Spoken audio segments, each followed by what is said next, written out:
इस वीडियो में हम ये जानने वाले हैं कि इनकम सर्टिफिकेट का जो फॉर्म है वो किस तरह से फिल किया जाता है।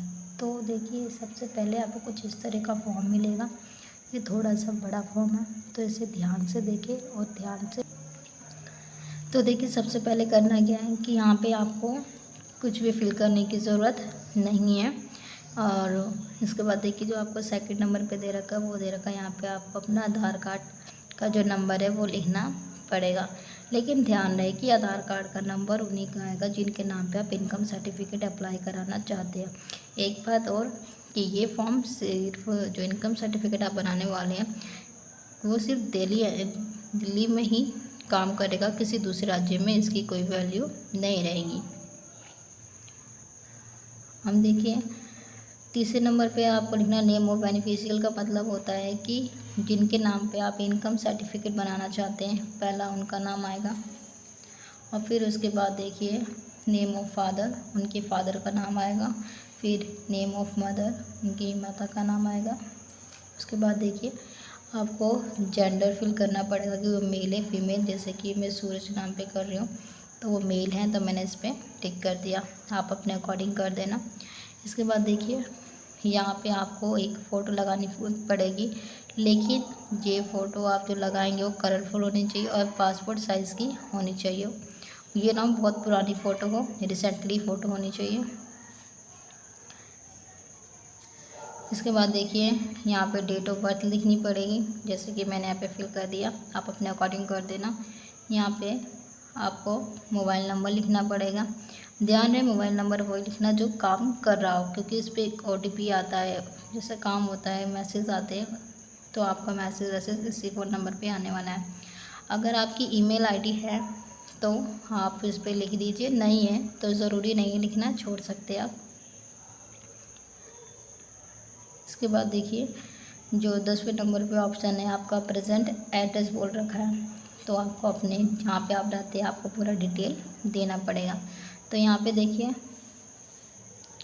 लिखा हुआ है कि आपका जो प्रेजेंट एड्रेस है उसमें आपको house number, locality, sub division, state, pin number, सब लोकेलिटी एंड विलेज या टाउन है, डिस्ट्रिक्ट है, कंट्री है, आपको ये सब फिल करना पड़ेगा। आप इसे अपने अकॉर्डिंग फिल कर देना, ठीक है।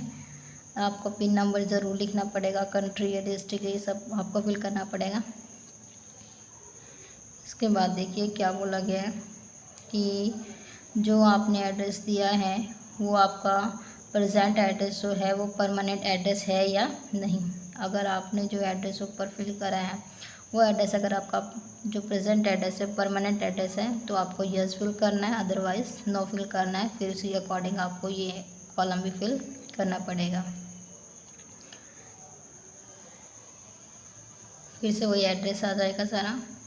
आप देखिए यहाँ पे दे रखा है कि आप ये जो 13 ऑप्शन दे रखा है इसके अंदर ये पूछा गया है कि आप किस पर्पज़ से ये सर्टिफिकेट बनाना चाहते हैं, तो रीज़न क्या है कि आप इनकम सर्टिफिकेट अप्लाई कर रहे हैं।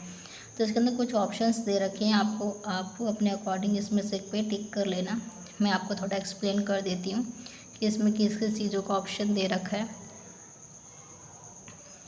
तो देखिए, सबसे पहले है कि जो इनकम सर्टिफिकेट है आप इसलिए अप्लाई करें क्योंकि आप इसे एजुकेशन इंस्टीट्यूशंस में लगाना चाहते हैं, आप इसलिए इनकम सर्टिफिकेट अप्लाई कर रहे हैं। और सेकंड इसमें ये पूछा गया, अगर जो आपकी आर्थिक स्थिति वो अच्छी नहीं है और आप इसे कोई कॉलेज में लगाना चाहते हैं कोटे के लिए एडमिशन में, तो इसलिए आप अप्लाई करें इनकम सर्टिफिकेट, तो आप इसको इस पर टिक कर दीजिएगा। थर्ड नंबर पर आपसे बोला गया है कि आप लोन के लिए अप्लाई करते हैं, तो आप इसके लिए इनकम सर्टिफिकेट की आप ज़रूरत है, तो आप इसलिए करें तो आपको इस पर टिक करना पड़ेगा। एंड इसके बाद लिखा हुआ है कि आप पेंशन आपने जो बनवाना चाहते हैं और इसके लिए आपका इनकम सर्टिफिकेट मांगा है, तो आप इसलिए इनकम सर्टिफिकेट अप्लाई करना चाहते हैं, तो आप इस पर टिक कर दीजिए। इसके बाद ये लिखा हुआ है कि जो रिटायर हो चुके हैं वो क्या करते हैं, अपनी कुछ सेवाएँ हैं जिनका यूज़ करना चाहते हैं बट उनको इनकम सर्टिफिकेट की ज़रूरत है, तो आप इसलिए अप्लाई करें, तो आपको इस पर टिक करना पड़ेगा। इसके बाद देखिए नेक्स्ट ऑप्शन ये दे रखा है कि आप SC या ST कास्ट के हैं और आप क्या करना चाहते हैं कि आप लोन अप्लाई करना चाहते हैं, उसके लिए आपको किस चीज़ की ज़रूरत है, इनकम सर्टिफिकेट के लिए, आप इसलिए इसे अप्लाई कर रहे हैं। और इसके बाद ये लिखा है कि नेचुरल, इसके बाद देखिए क्या है, इसके बाद ये ऑप्शन देगा कोई प्राकृतिक आपदा हो चुकी है, उससे क्या है आपको, आप उसे सॉरी कुछ प्रॉब्लम्स हैं जो नेचुरल हुई हैं, दुर्घटना घटी है, आप उससे बचने के लिए सरकार से कुछ पैसे के जो योजना का लाभ उसे उठाना चाहती है, इसलिए आप उसे अप्लाई करें तो आपको इस पर टिक करना पड़ेगा। इसके बाद देखिए और इसके बाद ये ऑप्शन दे रखा है कि कोई हैंडीकैप है उन्हें योजनाओं का लाभ लेना, एग्जाम्पल के लिए साइकिल हो गई या किसी दूसरी योजनाओं के लिए हैंडीकैप हो गई। तो क्या करते हैं कि आप इनकम सर्टिफिकेट अप्लाई कराना चाहते हैं तो आप ये फॉर्म फिल कर सकते हो और आपको यहाँ पे टिक करना पड़ेगा। और अगर आप राशन कार्ड अप्लाई कराना चाहते हैं और उसके लिए आपको इनकम सर्टिफिकेट की ज़रूरत है तो आप यहाँ पे टिक कर सकते हैं। कोई और दूसरा रीज़न हो तो आप इस पर टिक कर दीजिएगा, ठीक है। अब देखिए उसके बाद क्या बोला गया है,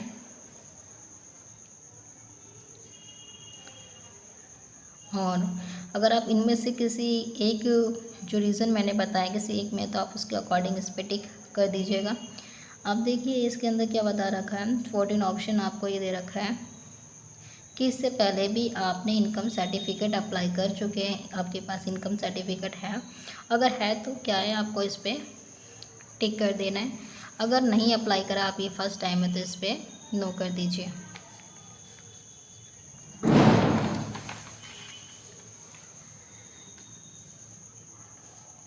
देखिए ये है कि पीछे जो ऑप्शन दे रखा था, अगर मान लीजिए आपने अप्लाई करा रखा है तो उसका इनकम सर्टिफिकेट नंबर होता है वो आपको यहाँ पे लिखना पड़ेगा,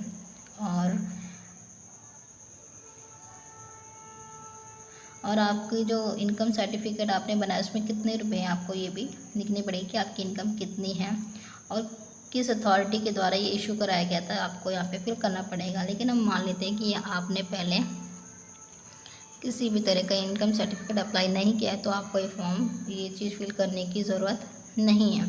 अब देखिए इसके आगे क्या है, इसके बाद आपको ये ऑप्शन दे रखा है कि आपसे पूछा गया है कि अगर आपके पास BPL या NEFT कार्ड है तो अगर आपको टिक करना पड़ेगा। तो मान लेते हैं कि अगर आप नहीं है तो नो कर दीजिए, अगर आपके पास है तो इस पर टिक कर दीजिए और यहाँ पे जो आपको BPL कार्ड या NFC कार्ड मिला होगा तो उस पर जो नंबर होता है वो आपको यहाँ पे फिल करना पड़ेगा। इसके बाद देखिए आपसे पूछा गया है अगर आप इनकम टैक्स भरते हैं तो यस लिख दीजिए, नहीं भरते हैं तो नो कर दीजिए। अगर आप इनकम टैक्स भरते हैं तो कितने रुपए भरते हैं आपको ये भी मेंशन करना पड़ेगा। टोटल साल में आप कितना रिटर्न जो पैसे इनकम टैक्स भरते हैं वो आपको यहाँ पे लिखना पड़ेगा। इसके बाद देखिए क्या लिखा हुआ है, do you have electricity connection.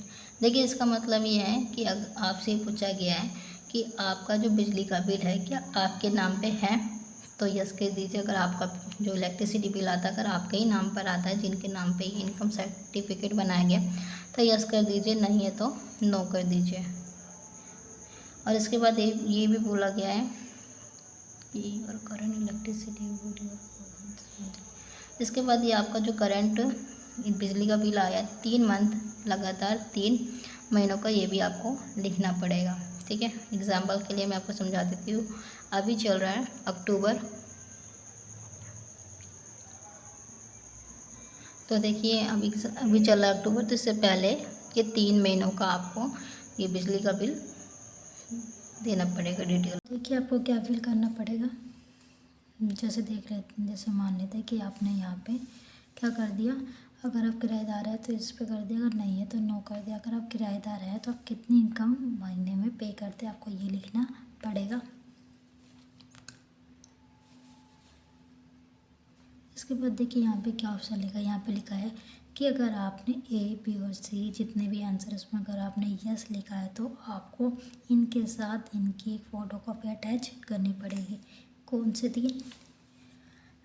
देखिए पहला क्या है BPL कार्ड वाला, दूसरा इनकम टैक्स वाला और तीसरा आपको इलेक्ट्रिसिटी बिल, ठीक है।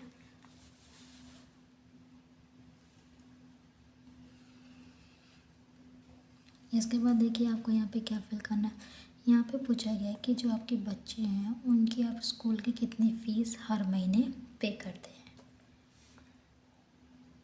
तो देखिए, मान लीजिए अगर मान लेते हैं कि आपके 2 बच्चे हैं, तो एक की फ़ीस 2000 रुपये और एक की 1000, तो कुल मिला के कितनी होगी 3000। तो यहाँ पे आपको 3000 रुपये लिखने पड़ेंगे। इसके बाद देखिए, आपको ये बताना पड़ेगा कि आपकी फैमिली में कितने मेंबर्स हैं और उनके साथ आपका क्या रिलेशन है, क्या वो इनकम है उनकी और कितनी इनकम है। ठीक है, मैं आपको एक्सप्लेन कर देती हूँ कैसे। तो देखिए, सबसे पहले यहाँ पे आपको एक नंबर फर्स्ट, इसके बाद आपको यहाँ पे अपना नाम लिखना पड़ेगा। यहाँ रिलेशन आपको यहाँ पे सेल्फ आ जाएगा, यहाँ पे आपकी इनकम आ जाएगी। इसके बाद आपको यहाँ पे सेकंड नंबर डालना है। यहाँ पे मान लीजिए आप अपनी वाइफ का नाम लिखना चाहते हैं तो लिख दीजिए उनके। उसके बाद आपको इनके साथ आपका क्या रिलेशन है आपको ये भी लिखना पड़ेगा। उसके बाद अगर वो हाउस वाइफ है तो आप यहाँ पे नॉन इनकम लिख सकते हैं। इसके बाद अब आपके 2 बच्चे, आप उनका नाम लिखेंगे। मान लीजिए आपकी लड़की है तो उसका नाम लिखते हैं। यहाँ पे आप टोटल लिखेंगे, नॉन इनकम लिखेंगे। सेम आपका कोई लड़का, मान लेते हैं आपका एक लड़का है तो इसके यहाँ पे लिख देंगे उनका नाम, यहाँ पे डॉट सन लिख देंगे और नो भी नॉन इनकम। अब देखिए क्या करेंगे, अब आपको यहाँ पे लिखना पड़ेगा कि जो आपकी टोटल इनकम है वो महीने की कितनी है। पूरे रिसोर्स मतलब हर तरीके से आपको हर महीने कितनी इनकम होती है वो लिखना पड़ेगा। और आपको एक साल में कितनी इनकम हो जाती है, जितने भी सोर्सेस। एग्जाम्पल के लिए आपके पास कोई सोर्स नहीं है, वो एक ही सोर्स है, वो है आपकी इनकम, और वो भी एक महीने की इनकम सिर्फ 7000 रुपये। तो इस हिसाब से आपकी एक साल की इनकम हो जाएगी 84,000 रुपये। तो आपको ये फिल कर देना है।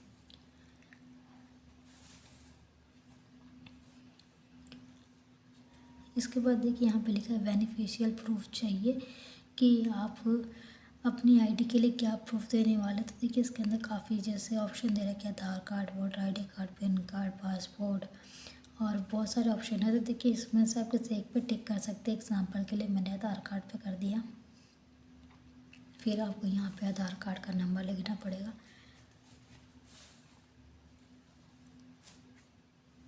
फिर उसके बाद देखिए, यहाँ पे लिखा हुआ है कि जो आपका जो प्रेजेंट एड्रेस प्रूफ है उसके लिए आप कौन सा प्रूफ अटैच करने वाले हैं। तो देखिए, यहाँ पे जैसे कि मैंने वोटर आईडी कार्ड करा है, आप अपने अकॉर्डिंग इस पर टिक कर सकते हैं और वह बाद में उसका डॉक्यूमेंट नंबर आपको यहाँ पे ज़रूर फिल करना पड़ेगा।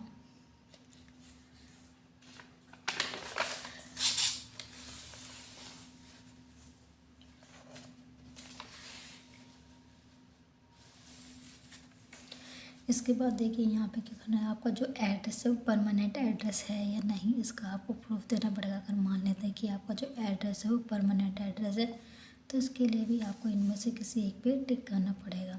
ठीक है, तो आप इसमें से किसी भी एक पे टिक कर सकते हैं, अपने अकॉर्डिंग आप कर देना। और उसके बाद देखिए क्या करना है, यहाँ पे डेट डाल देनी है जिस तरह कोई फॉर्म आप जमा करवाएंगे। उसके बाद देखिए, यहाँ पे प्लेस लिखा हुआ है, आपको यहाँ पे जगह का नाम डाल देना है। उसके बाद आपको यहाँ पे अपना सिग्नेचर कर देना है।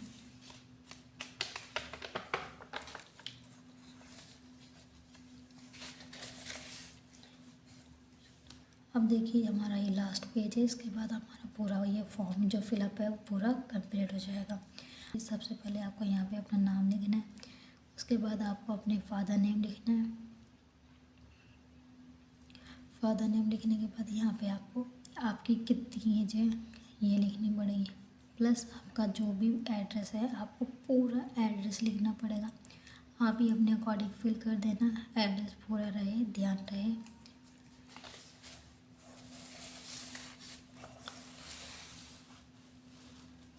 इसके बाद भी देखिए, यहाँ पे क्या करना है, इसके बाद सिर्फ यहाँ पे आपको डेट वही सेम प्लेस लिखना है और यहाँ पे आपके सिग्नेचर। तो इस तरह से जो इनकम सर्टिफिकेट का फॉर्म फिलअप है वो पूरा होता है। अगर आपको हमारी वीडियो पसंद आती है तो प्लीज़ लाइक और सब्सक्राइब करना ना भूलें। Thank you for watching.